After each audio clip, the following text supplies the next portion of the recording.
Yes, it will. Captain America captures Augusta.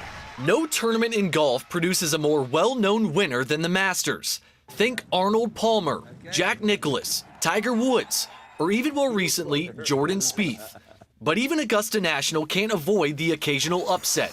This year, Baton Rouge's own Patrick Reed entered the Masters as the 24th ranked player in the world. He took a well-deserved 3-stroke lead into the final round at Augusta National.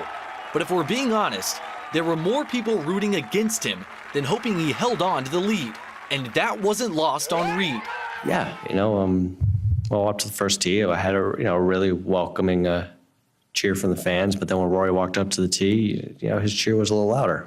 To understand the divisive player that Reed has become, you have to go all the way back to his time in high school. Patrick's always had this kind of, a little cockiness to him. Reed attended University High, which is on the LSU campus, and as a mere freshman, he helped the Cubs to a state championship in 2006. He's always felt very confident in his abilities and his decision-making on the golf course and stuff like that, and you knew this guy was kind of a phenom.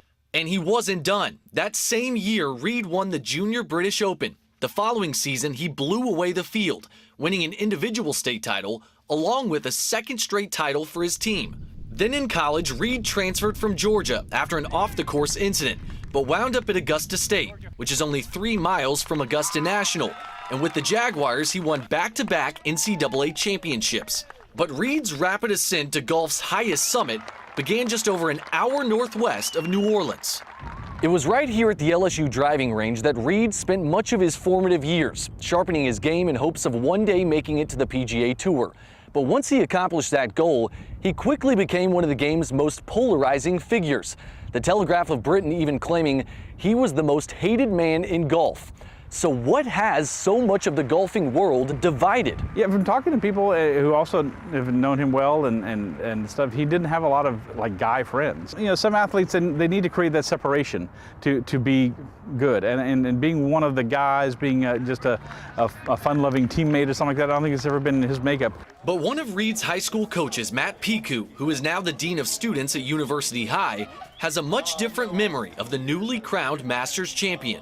I didn't see that lone wolf aspect. If we were doing a practice round or something for a tournament, he'd get the guys together for a team meeting and we'd talk and he'd go over and answer any questions or anything they asked about the golf course. Much of what Piku attributes Reed's confidence to is early success, but he believes Reed's charisma has been misinterpreted. He had the drive and the determination to be successful at anything that he chose to do. So I could see where some people could portray that as overly confident. A prime example came in 2014, when after winning his 3rd PGA Tour event, he claimed he was a top 5 player in the world, even though he had never played in a major. But Reed has no regrets for his brash attitude that is rarely seen in the golf world. I stand by my comments. I feel like that I've played some golf that I need to play in order to get to where I want to be, and that's to be the best golfer in the world. And but the way you're going to do that is perform in these big events and to win these big events. Luckily for Reed, the game of golf isn't a popularity contest. He's much more interested in winning something else. And if there's one thing the sports world learns to love, it's a winner. From Baton Rouge, Andrew Doak, Eyewitness Sports.